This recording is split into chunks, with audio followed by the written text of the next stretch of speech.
Bismillahirrahmanirrahim. Assalamualaikum warahmatullahi wabarakatuh. Pemirsa ngaji Quran yang dimuliakan Allah. Ternyata orang-orang Yahudi itu juga diwajibkan untuk sholat. Seperti apa sholat orang-orang Yahudi itu?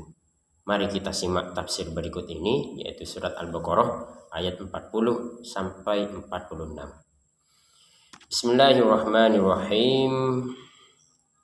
Ya Bani Israel, Auladu Yakub. Jadi yang dimaksud Bani Israel di ayat ke-40 ini adalah Auladu Yakub, anak cucunya Yakub. Udhkuru ni'matiyallati an'amtu alaikum.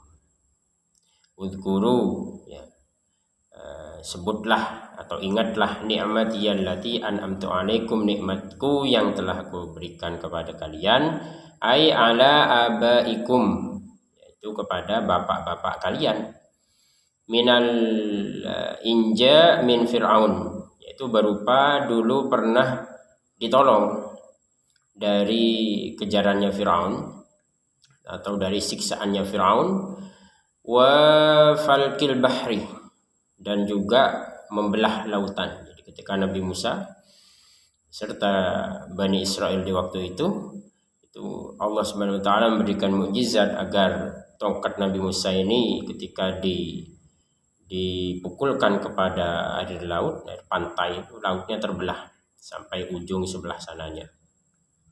Wa tadlilil ghamam, dan Bani Israel juga pernah diberi nikmat berupa awan yang bisa menaungi. Jadi mereka dinaungi oleh awan. Wa ghairi dzalika, dan banyak lagi selain yang disebut. Bi antashkuruha bi taati, itu agar kalian itu mensyukurinya dengan apa? Bi taati, dengan ketaatan. Ini hikmahnya. Ini ayat untuk Bani Israel. Kita sebagai umat Islam membacanya, maka ini kita ambil hikmah untuk diri kita sendiri sebagai umat Islam. Bi antashkuruha bi taati, jadi cara bersyukur kita kepada Allah adalah bi taati. Di sini disebutkan dengan ketaatan kepada Allah. Jadi sudah biasa kalau kita bersyukur kan, alhamdulillah dapat ini, alhamdulillah dapat itu.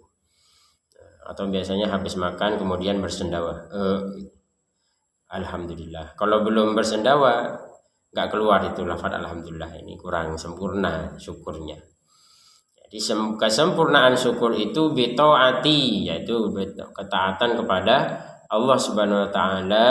Jadi ketika kita taat, dawamut ta'ah, ya kita mendawamkan ketaatan senantiasa dalam ketaatan kepada Allah, artinya kita sedang mensyukuri nikmat Allah Subhanahu wa taala. Bahkan walaupun tidak keluar dari lisan kita itu ucapan alhamdulillah. Yang penting tangan, kaki, lisan, dan semua organ tubuh kita ini termasuk hati pikiran kita itu dalam ketaatan kepada Allah, maka kita sebenarnya sedang bersyukur kepadanya. Wa aufu bi ahdi, ini perintah yang kedua. Ya, perintah pertama uzkuru, ini untuk Bani Israel.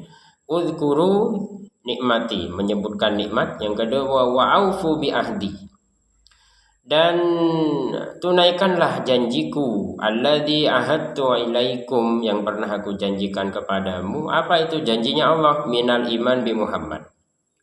Jadi di dalam kitab Taurat itu sudah ada nubuat bahwa setelah Nabi Musa itu akan ada nabi namanya Muhammad, dan itu sudah dijanjikan oleh Allah kepada Bani Israel tentang beliau itu.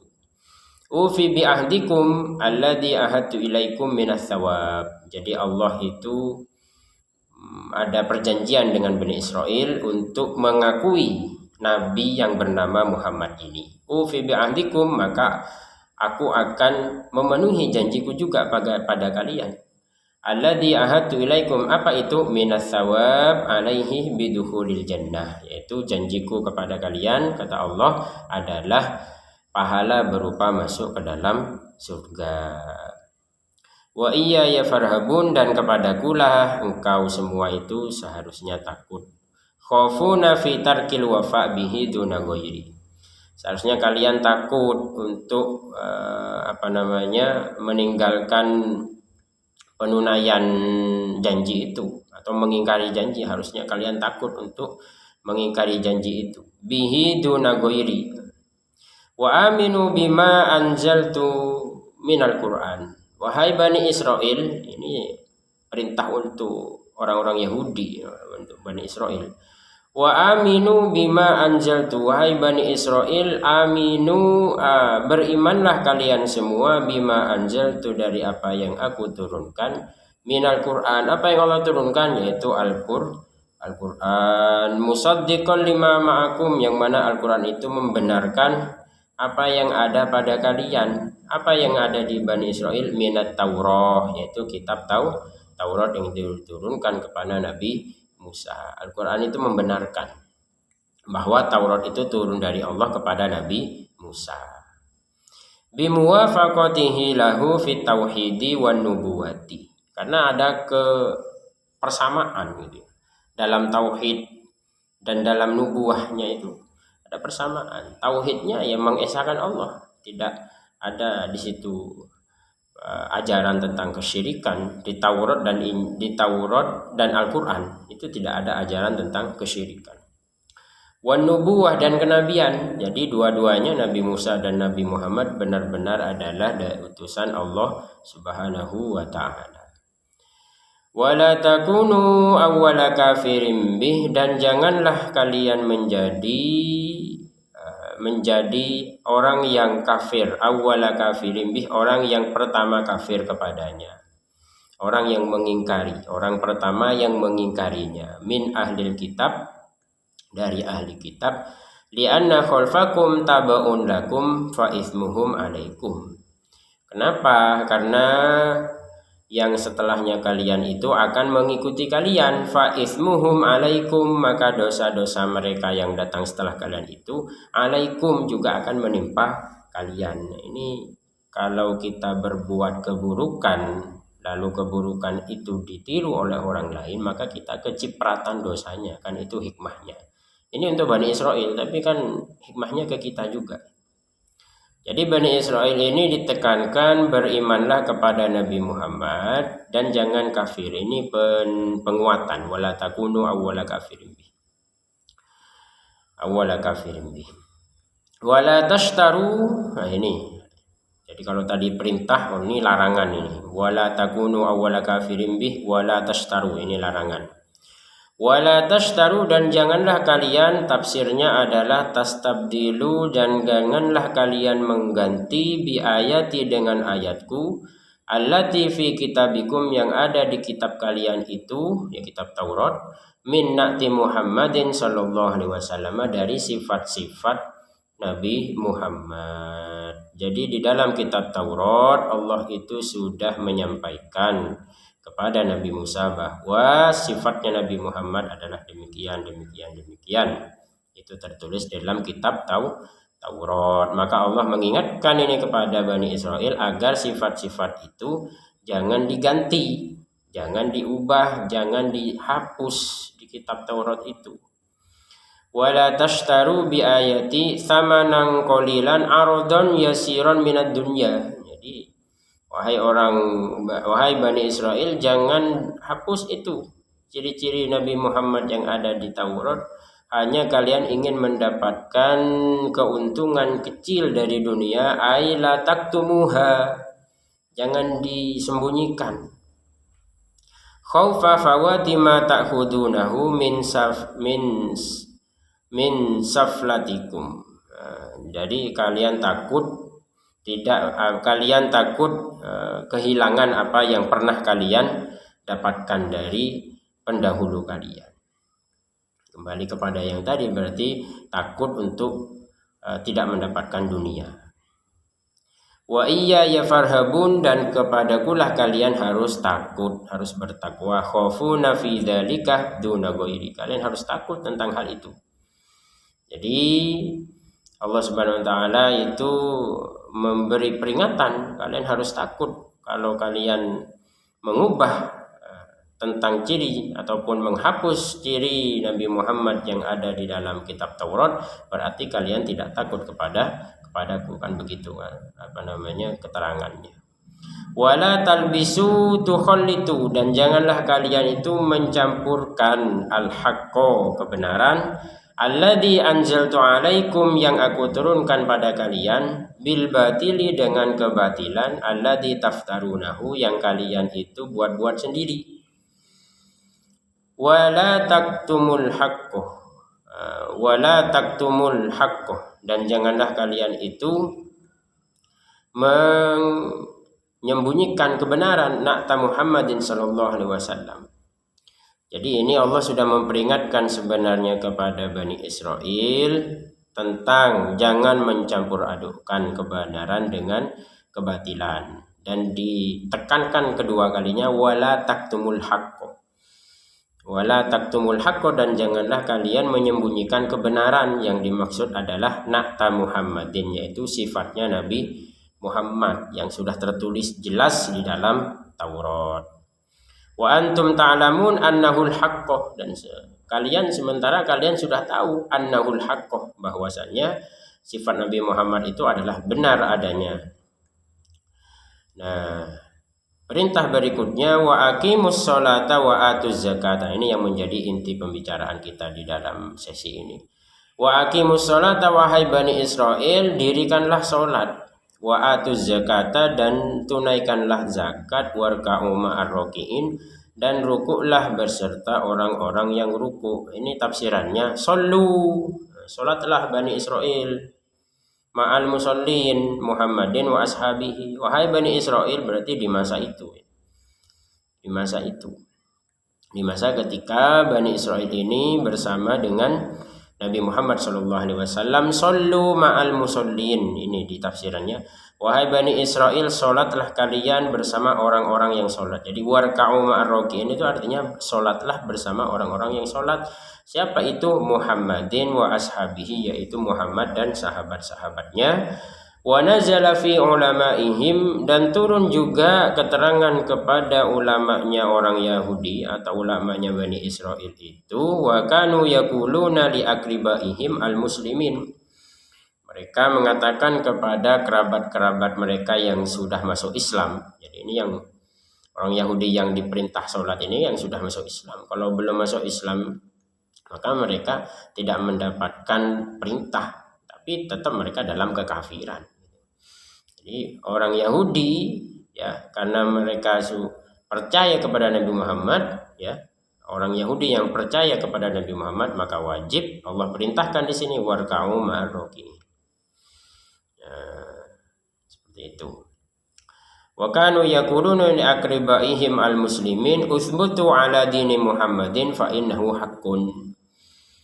Jadi para ulama-ulama Yahudi, ulama-ulama Bani Israel itu, wa kanu yaquluna li aqribaihim, dulu itu pernah mereka itu sering berpesan kepada kerabat-kerabatnya, kepada keluarga-keluarganya al-muslimin yang sudah masuk Islam. Berarti yang percaya-percaya. Berarti ada terbagi dua, berarti ada yang tidak percaya, ada yang percaya. Li aqribaihim al-muslimin uthbutu ala dini Muhammadin fa innahu haqqun. Uthbutu, tetaplah kalian kepada agama Muhammad, fa innahu haqqun, karena sungguhnya itu atau iya itu adalah kebenaran.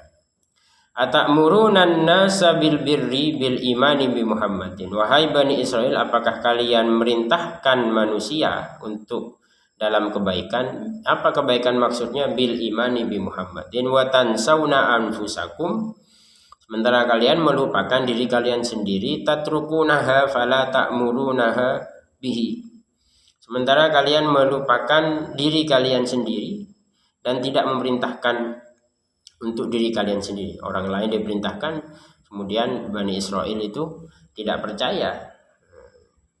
Nah, ini ayat ini turun kepada Bani Israel, tapi juga ngena ke kita sebagai umat Islam yang membaca ini. Atamuruna nasa bil birri wa tansawna anfusakum.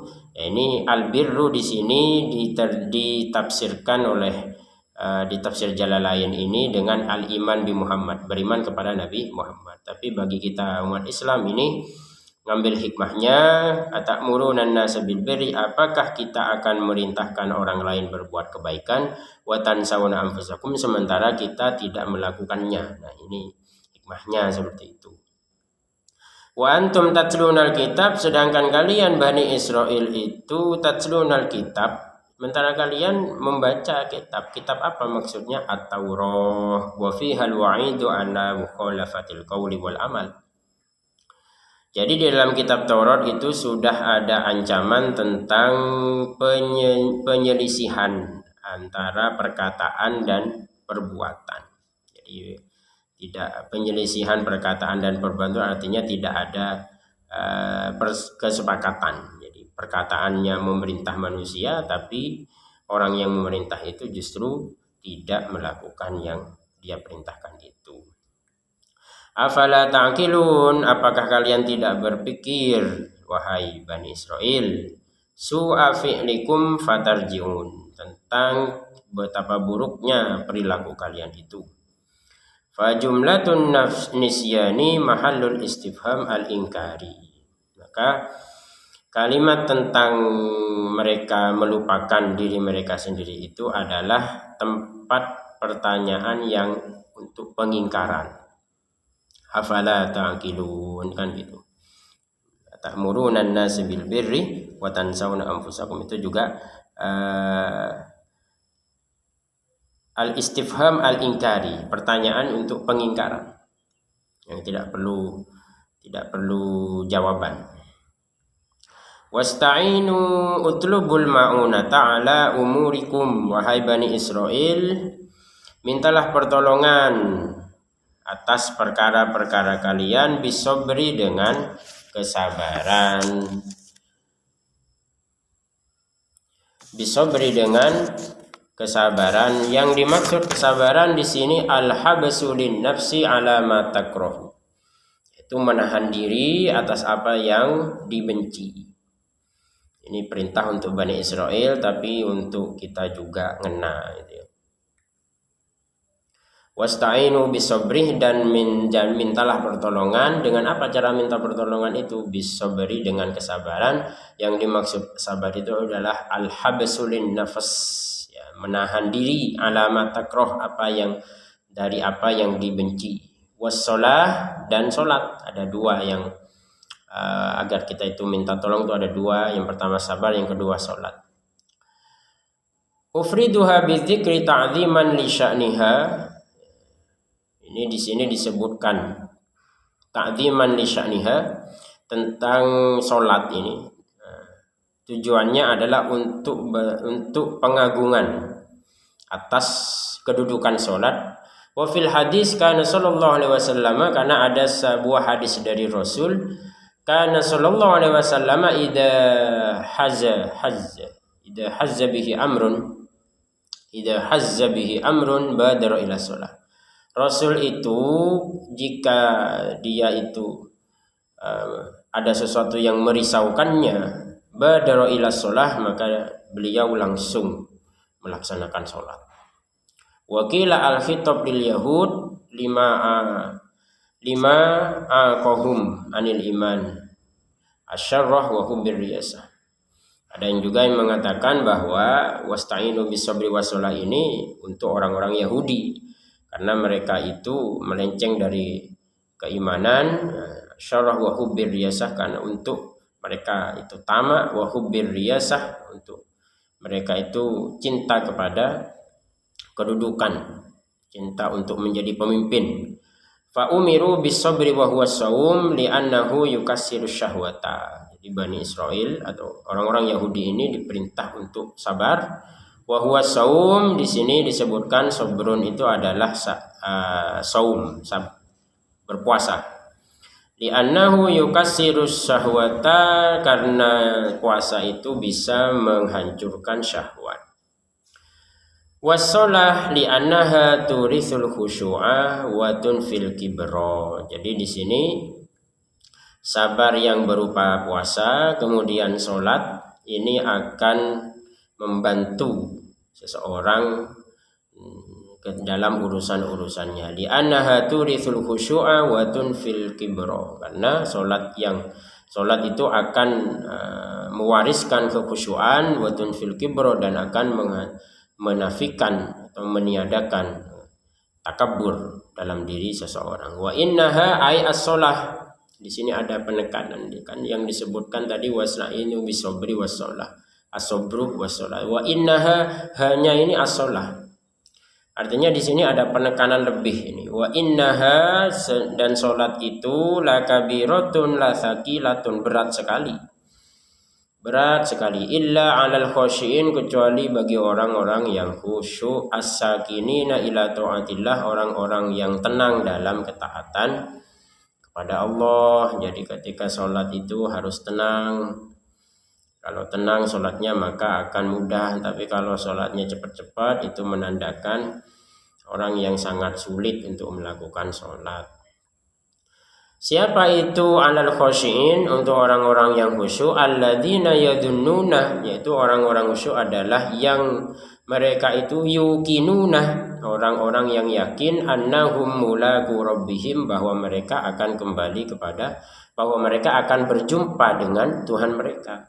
Kapan? Bil ba'tsi, yaitu di masa hari kebangkitan. Wa annahum ilaihi raji'un, dan mereka semua akan kembali kepadanya fil akhirati fayujazihim, pada hari akhirat, lalu Allah akan membalas mereka.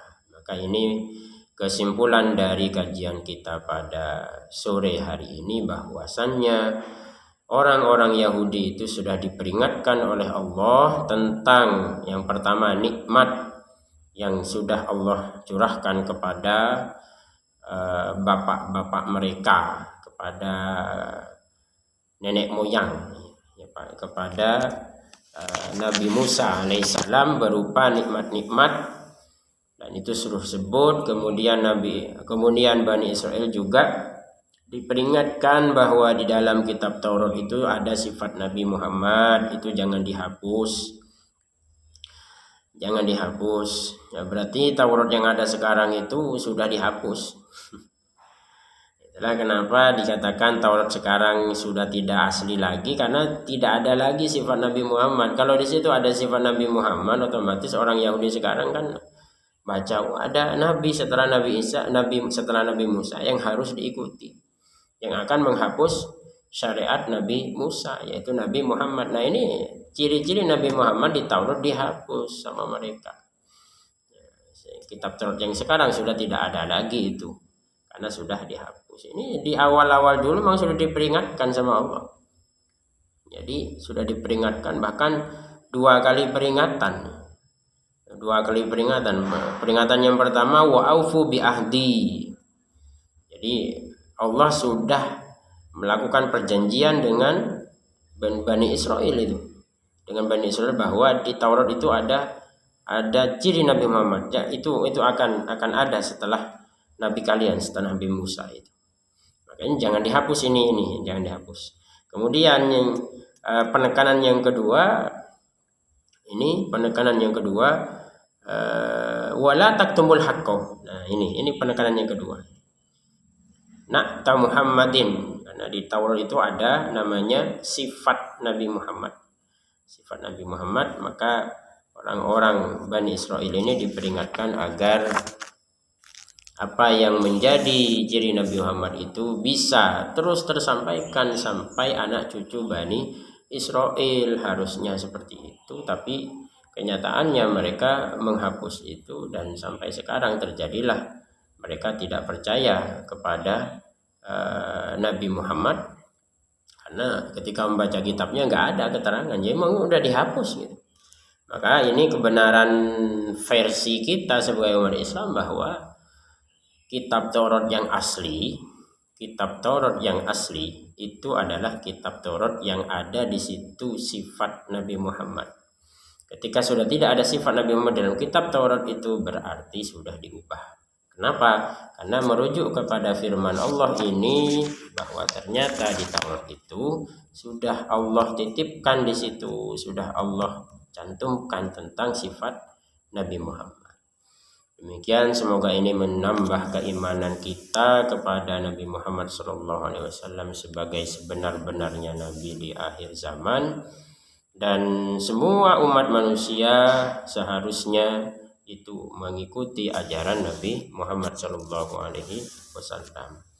Hadanallahu wa iyyakum ila aqwamit thoriq. Wassalamualaikum warahmatullahi wabarakatuh.